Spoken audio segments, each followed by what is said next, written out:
Otro tema interesante que vimos este fin de semana es el cambio de los semáforos. El cambio del semáforo amarillo, verde a rojo. Ahora sí que, por ejemplo, en la Ciudad de México le vamos a poner un semáforo distinto que es color sandía. Verde por fuera, rojo por dentro. Estamos viendo una alza en los casos de COVID impresionante que aluden directamente a los datos que da la Coneval. Hay un aumento de la pobreza y esta misma pobreza está generando que los casos de COVID vayan a la alza.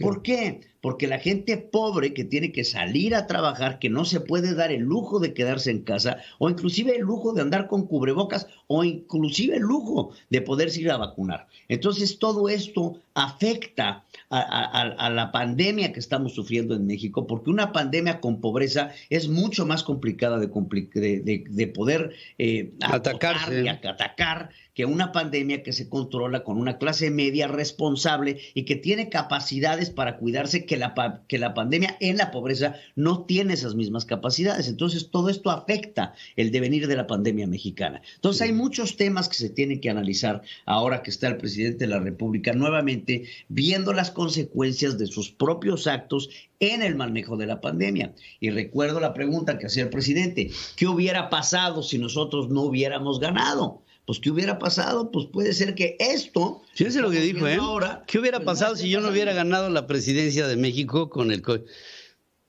Pues qué buena pregunta. Es una buena pregunta que según los datos, según las estadísticas, según lo que tenemos visible y tangente, pues vemos un manejo de la pandemia francamente irresponsable, aunque se alega la llegada de vacunas por todos lados, y por ejemplo la mayor parte de las vacunas que tenemos en México, que es la vacuna CanSino, pues ya se ha demostrado que solamente tiene una vigencia de 6 meses y que se necesita una tercera inoculación para dar otro periodo de gracia para evitar el contagio de COVID-19. Entonces, hay muchos temas todavía que tenemos que platicar.